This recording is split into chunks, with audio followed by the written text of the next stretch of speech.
Let's study today buyer and supplier financing. First we'll be covering supplier financing.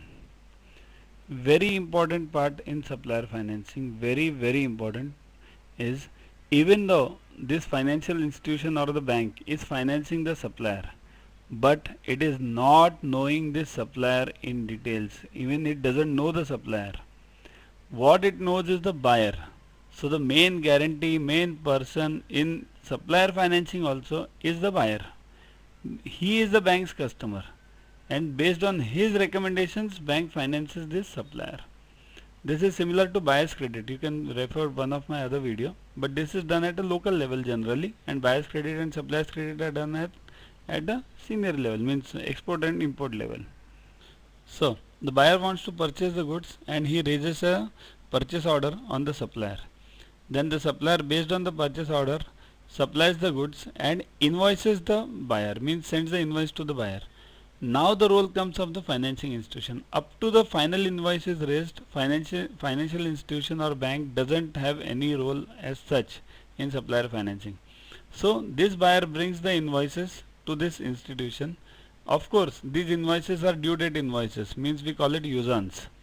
So he brings it, and this financial institution or bank then pays the buyer before the due date.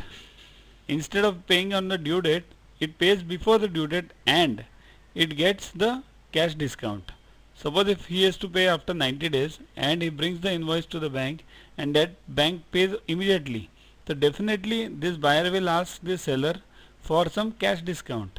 So that discount is his profit. What does the bank earn? It earns the interest.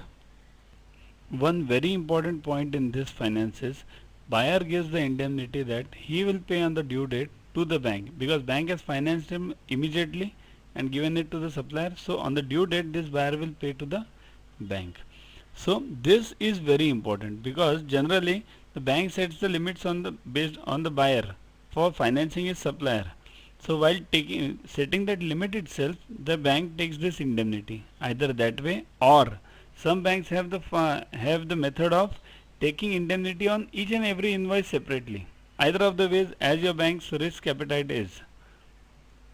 And the bank, as told earlier, pays as per the instructions of the buyer, but before due date to the supplier, so that the whole transaction gets completed and it's a win-win situation for all.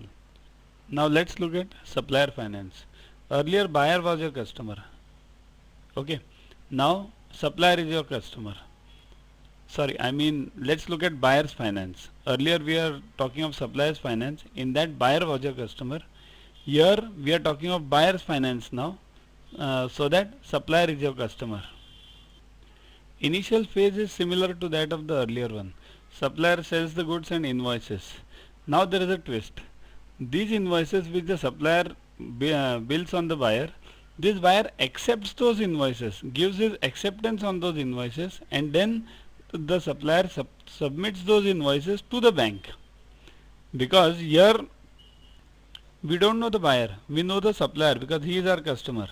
So based on the acceptance of the buyer, we finance the supplier immediately, and on the due date the buyer pays to the financing to the bank as such. Instead of supplier paying, here we finance him immediately. Now on the due date the buyer will pay to the bank and not to the supplier, and the indemnity to that effect, that the buyer will pay directly to the bank instead of paying the supplier, is taken from the buyer by this financial institution as a process. So this buyer's indemnity to pay to the financial institution instead of the supplier is very compulsory in suppliers financing. Important points in both the finances, buyers and suppliers. We take the risk on our customer, whether he is our buyer or whether he is a seller. Let it be anything, but we take the risk on our customer. If the other party doesn't perform, then we'll get the funds or recover the funds from our customer. Let any finance be it, but we'll recover it from our customer, and that sort of indemnity or promissory note is taken from our customer. Number one, the invoices should not be outside the normal course of business of the supplier and the buyer. Number two, and it should be before due date. The due date shouldn't have expired. You can download this app, Yogaguru app, to get these videos on your mobile.